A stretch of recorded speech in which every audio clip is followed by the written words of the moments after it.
सूरह तौबा रुकू नंबर 1। जिन मुशरिकनि सां अव्हां अंजाम कयो तिन ॾांहुं अल्लाह ऐं संदसि पैगंबर जे पारां अंजाम खां बेज़ारी आहे। ए मुशरिको, मुल्क में 4 महीना सैर करियो ऐं ॼाणो त अव्हीं अल्लाह खे थकाइण वारा न आहियो ऐं ॼाणो त अल्लाह काफ़िरनि खे ख़राब करण वारो आहे।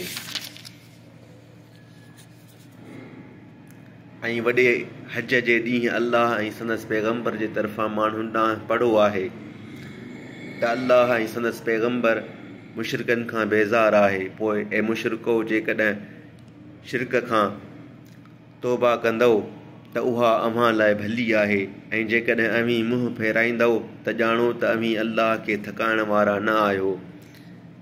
ऐं ए पैगंबर काफ़िरनि खे ॾुखोईंदड़ अज़ाब जी ख़बर ॾे। पर मुशरिकनि मां जिन सां अंजाम कयो हुयव, वरी उन्हनि अव्हां सां अंजाम में कुझु क़ुसूर न कयो ऐं न की अव्हां जे ख़िलाफ़ कंहिं खे मदद ॾिनाऊं। तिन जो अंजाम संदिन मुद्दत ताईं साणनि पूरो करियो, छो त अल्लाह परहेज़गारनि खे दोस्त रखंदो आहे। पोइ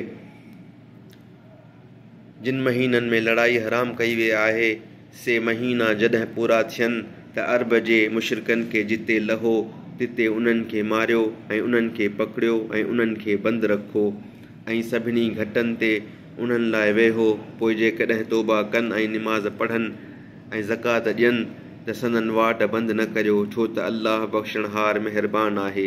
ऐं जेकॾहिं मुशरिकनि मां को अहिड़ो तोखां अमान घुरे त खेसि अमान ॾे, जेसीं ताईं हू कलामुल्लाह ॿुधे, पोइ खेसि अमन जे हंधि पहुचाए। ऐं उहो हिन करे आहे जो उहा क़ौम अहिड़ी आहे जो न ॼाणंदी आहे।